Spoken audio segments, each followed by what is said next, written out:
കെച്ചു result വന്നടി, വാ result നോക്കാം. First നിന്റെ റിസൾട്ട് നോക്കണോ എന്റെ റിസൾട്ട് നോക്കണോ?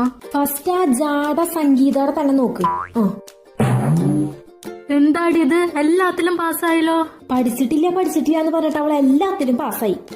ഫസ്റ്റ് നിന്റെ റിസൾട്ട് നോക്കാം. അയ്യോ വേണ്ട വേണ്ട വേണ്ട, നിന്റെ നോക്കിക്കോ. വീട്ടിലാരും കാണാനില്ലല്ലോ. ഇല്ല, വീട്ടിലാരും ഇല്ല. അമ്മ ഞാൻ സ്റ്റേറ്റ് ഫസ്റ്റ് ആവാൻ വേണ്ടിട്ട് അമ്പലത്തിൽ തേങ്ങ ഉടയ്ക്കാൻ പോയേക്ക. ശരി, ആദ്യം ഞാൻ എന്റെ റിസൾട്ട് തന്നെ നോക്കാം.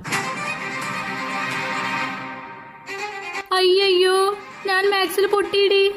അച്ചോറിനെ എന്നെ കൊല്ലും. കിച്ചു, നീ ഇങ്ങനെ സ്കൂൾ പിള്ളേരെ പോലെ കരയാതെ. തോൽവി നല്ല വിജയം ഉണ്ടാവാ. ശരി, ഇനി നിന്റെ റിസൾട്ട് നോക്കാം. നമ്പർ പറയും. 768133. ഡി, നീ എല്ലാത്തിലും പാസ്സായല്ലോ. എല്ലാത്തിലും പാസ്സായോ? ഞാൻ ഒന്നും പഠിച്ചിട്ടുണ്ടായിരുന്നില്ലല്ലോ. ഞാൻ